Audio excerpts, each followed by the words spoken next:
Un dépistage loin des caméras et des journalistes. 1800 militaires testés pendant 3 jours dans la plus grande école de l'armée de terre, qui rassemble des soldats venus de toute la France, dans les Deux-Sèvres, apprendre le métier de sous-officier. Ici, 3 instructeurs ont été détectés positifs au coronavirus. À quelques centaines de mètres de là, dans l'hôpital de Saint-Mexan, une vingtaine de cas identifiés depuis le début de l'épidémie, entraînant le dépistage de tout le personnel au contact des patients.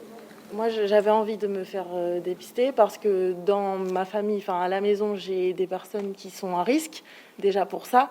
Et puis même avec tout ce qu'on entendait, en fait, je me suis dit, bah, au moins on se fait dépister, c'est clair, et puis on continue, la vie continue, on travaille, quoi. Nous avons nous-mêmes d'ailleurs des agents dont les conjoints travaillent à l'ENSOA, inévitablement. Donc effectivement, il y a un ensemble de causes. Alors après, vous savez, dans le contexte du Covid, il est difficile aujourd'hui, en tout cas, de trouver ce qui a déclenché quoi.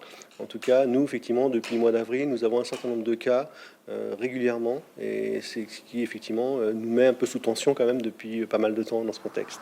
Plus de 2000 personnes testées dans cette commune de près de 6000 habitants. Malgré le déconfinement, les autorités de santé rappellent que le virus est toujours là. Il est essentiel de rester mesuré dans ses déplacements et ses gestes barrières. Nous savons que le virus continue à circuler, donc il nous faut systématiquement aujourd'hui, lorsqu'on détecte des cas positifs, avoir un travail fin et précis pour détecter tous les cas contacts et casser toutes les chaînes de contamination. Les 253 personnels de l'hôpital et les 1800 militaires de l'école des sous-officiers seront fixés sur leur sort d'ici la fin de la semaine.